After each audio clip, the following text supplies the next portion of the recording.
نبی کریم صلی اللہ علیہ وسلم کے بارے میں آتا ہے کہ جیسی ہی کالی گھٹائیں اٹھتی تھیں یا آندھی آتی تھی تو آپ صلی اللہ علیہ وسلم بے چین ہو جاتے تھے، مسجد تشریف لے جاتے تھے اور نماز میں مشغول ہو جایا کرتے تھے۔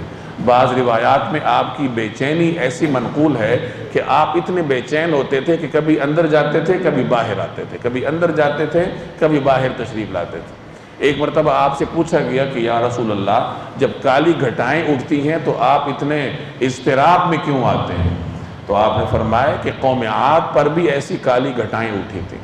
وہ یہ سمجھے تھے کہ یہ تو خشک سالی کے بعد اب بارش برسنی ہے، وہ خوش ہو کر نکلے تھے، لیکن ہوا کیا کہ ان گھٹاؤں سے بجائے ٹھنڈی بارش کے آگ نکلی، ان کے اوپر عذاب آیا۔ اس سے ہمیں یہ معلوم ہوا کہ ایسے حالات میں آدمی کو اللہ کی طرف متوجہ ہونا چاہیے۔ یہ جو ہمارے ہاں پکنک کا رجحان ہے، اگر کہیں سیلاب آتا ہے تو لوگ ان علاقوں کو دیکھنے کے لیے چلے جاتے ہیں، عبرت کے لیے نہیں، شغل میلے کے لیے۔ اسی طریقے سے تیز آندھی کو، تیز بارش کو لوگ انجوائے کرتے ہیں، تفریح کے لیے باہر نکلتے ہیں، تو یہ طریقہ کار ٹھیک نہیں ہوتا۔ باہر نکلنا چاہیے، لیکن بہرحال اور ٹھنڈی بارش سے لطف اندوز ہونے کا بھی ہر ایک کو حق ہے، لیکن دل کے کسی کونے خدرے میں خوف بھی ہونا چاہیے کہ کہیں یہ بارش ہمارے لیے آزمائش کا سبب نہ بن جائے۔